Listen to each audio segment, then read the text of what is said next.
Welcome back to The Explainer. Today we are charting a totally chaotic journey from the slime-infested sewers of a massive metropolis all the way up to the highly exclusive peaks of elite society. We're going to map out exactly how four totally different adventurers collided in the city of ptolus, bonded through this brutal trial by fire, and then kind of just accidentally stumbled into absolute luxury. So let's just get right into it.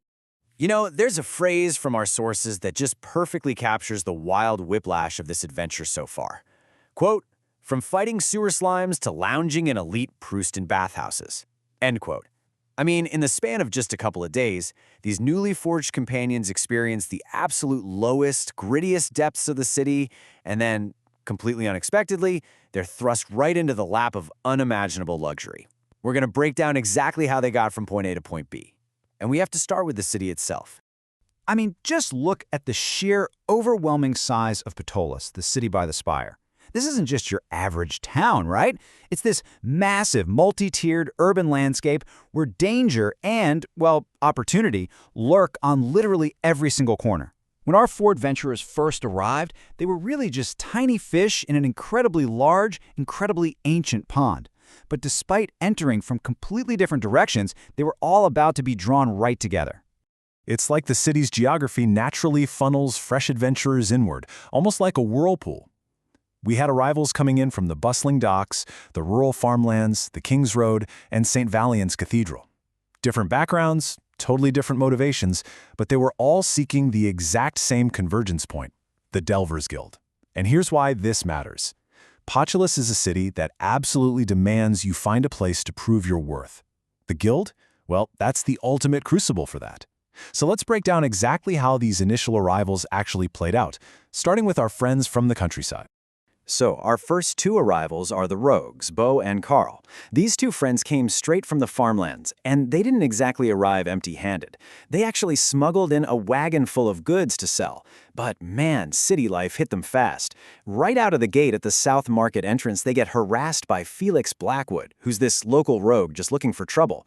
But Bo and Carl didn't start a massive brawl. Instead, they executed a classic rogue maneuver. They smoothed things over by bribing the city guards, the very creatively named Bob, Bill, and Billy Bob, with promises of goods they had absolutely zero intention of paying for. It was quick thinking, a little deceitful for sure, but it got them safely inside and pointed straight toward the Delvers Guild.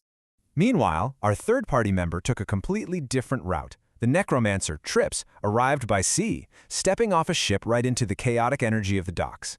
He quickly hails a carriage taxi driven by a guy named Benny, and their ride took trips through the city streets, including a really interesting pit stop at an exotic pet store. Now, fun fact from our sources here, that store is actually run by the notorious Balakazar crime family. Trips was just there looking for rare animal materials, totally minding his own business and completely unaware he was brushing shoulders with organized crime right out of the gate, before finally making his way over to the Delvers Guild to lay down his roots. Rounding out our group, we have two characters who took a wildly different approach from our smuggling rogues. I mean, they practically tripped over heroism the second they arrived. Eris, a paladin of the sun god, crossed the King's Road Bridge and immediately finds himself fighting off dangerous slimes. He steps in to save two local blacksmiths, Shalom and Hiris Fake. The grateful blacksmiths repaired his gear and told him, "Hey, you need to report this slime threat to the Delvers Guild." At the exact same time, Callie, a cleric of the life god Lothal, went to St. Valiant's Cathedral looking to join the Order of the Dawn. Reassigned to help out at a smaller chapel, he immediately stops a senile priest, Brother Thisk, from being scammed by cheap adventurers. Brother Thisk then directs Callie to the guild too. So both Eris and Callie proved their noble intentions right away. Okay, so the party is formed. They meet at the Delvers Guild and take on a seemingly straightforward mission. But as we're learning, in Ptolus, literally nothing is simple. What was supposed to be a standard job very quickly devolves into a terrifying ambush that tested absolutely every ounce of their newly combined skills.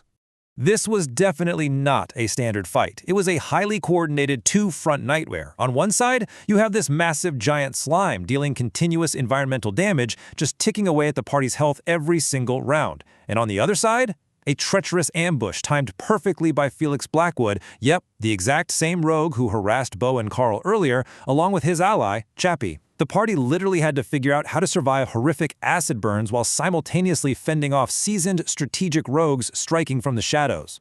But against all odds, they hold the line. The giant slime goes down, which finally stops the acid burns. In the ensuing melee, Felix and Chappie Blackwood fall.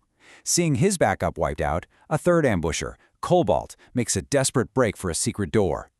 Battered, bruised, and honestly covered in slime, our heroes let him go. They survived the gauntlet. They actually won. Exhausted, bleeding, and running on pure adrenaline, the party drags themselves back up to the surface. They head straight to the Delvers Guild to report this vicious ambush to the Sisters of Silence, those enigmatic female monks who maintain order around the guild. After finally filing the report, our heroes get to collapse. They fall asleep feeling the deep, aching physical toll of the battle, still caked in the foul grime of the Undercity, and they go to bed fully expecting more of the exact same grim reality the next day. But the next morning?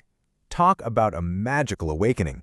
They go to sleep in blood and sewer grime and wake up to a magical invitation that instantly teleports them high above the sprawling city. Just like that, in the blink of an eye, they trade these claustrophobic, slime-coated dungeons for soaring architecture and breathtaking, sunlit views. They find themselves at the Alabaster Overlook. Now, this is not your average washroom. It is an exclusive, masterwork bathhouse perched directly on the precipice of the Jeweled Cliffs. We are talking about a soaring marble facade and majestic white columns sitting a dizzying 200 feet above Old Town and Midtown.